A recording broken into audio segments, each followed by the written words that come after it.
আসসালামু আলাইকুম। আমি ডাক্তার জান্নাতুন নিসা, ক্যান্সার বিশেষজ্ঞ হিসেবে কাজ করছি চট্টগ্রাম মেডিকেল কলেজ হাসপাতালে।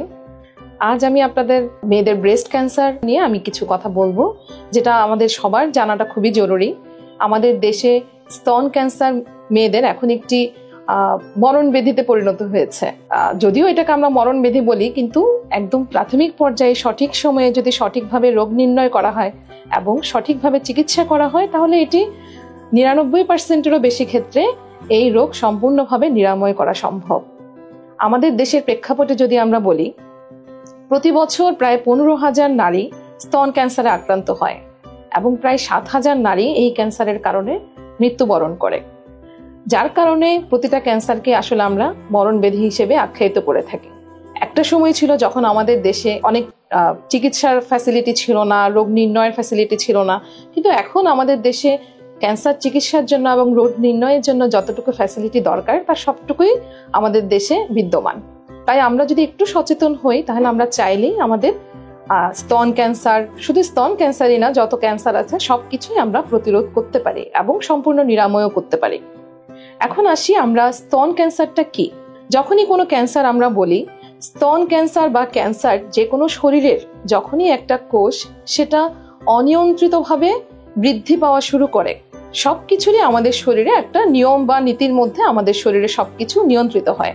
যখনই শরীরের কোনো কোষ অনিয়ন্ত্রিতভাবে বিভাজিত হতে শুরু করে বা বৃদ্ধি পেতে শুরু করে, তখন সেটা আস্তে আস্তে একটা পিণ্ড বা টিউমারের আকার ধারণ করে, যেটা পরবর্তীতে ক্যান্সারে পরিণত হয়। ব্রেস্ট ক্যান্সারের লক্ষণগুলো কি কি, কি দেখলে, কি উপসর্গ দেখলে আমরা একজন ডাক্তারের শরণাপন্ন হব, সেটা আমাদের জানাটা সবচেয়ে বেশি জরুরি। কি হতে পারে, যেটা সাধারণত যে উপসর্গগুলো দেখা যায়, যে ব্রেস্টে যদি কোনো চাকা বা মাংসপিণ্ড থাকে অথবা বগলের নিচে কোনো চাকা বা মাংসপিণ্ড থাকে, যেটা সাধারণত ব্যথা মুক্ত হয়। আমাদের দেশে সবার একটা ধারণা আছে যে আমার একটা চাকা আছে, এটা তো ব্যথা হচ্ছে না, ব্যথা হচ্ছে না তার মানে এটা খারাপ কিছু না। কিন্তু আমাদের যেসব ক্যান্সার, এসব ক্ষেত্রে ম্যাক্সিমাম অধিকাংশ ক্ষেত্রেই আমাদের যে চাকাগুলো ব্যথা মুক্ত হয়ে থাকে, সেগুলোতেই আমাদের ক্যান্সার হওয়ার ঝুঁকিটা বেশি থাকে।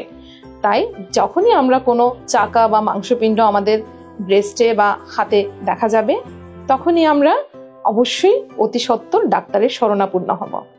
এছাড়া দুইটা ব্রেস্টের আকার আকৃতিতে যদি কোনো ধরনের অসামঞ্জস্য দেখা যায়, কোনো চামড়াতে যদি কোনো পরিবর্তন দেখা যায়, চামড়াটা হয়তোবা অন্যান্য অংশের চেয়ে একটু লাল হয়ে যেতে পারে, চামড়ার অংশটুকু ভিতর দিকে দেবে যেতে পারে অনেকটা কমলার খোসার মতো, স্তনবৃন্তটা ভিতর দিকে ঢুকে যেতে পারে, অথবা আমাদের যে স্তনবৃন্ত আছে বা ব্রেস্টের যে চামড়া আছে সেটাতে যদি কোনো ধরনের স্কিনের কোনো সমস্যা হয়, যেটা বারবার ওষুধ দেওয়ার পরও আমাদের ভালো হচ্ছে না, সেই ক্ষেত্রে আমরা অবশ্যই ডাক্তারের শরণাপন্ন হব।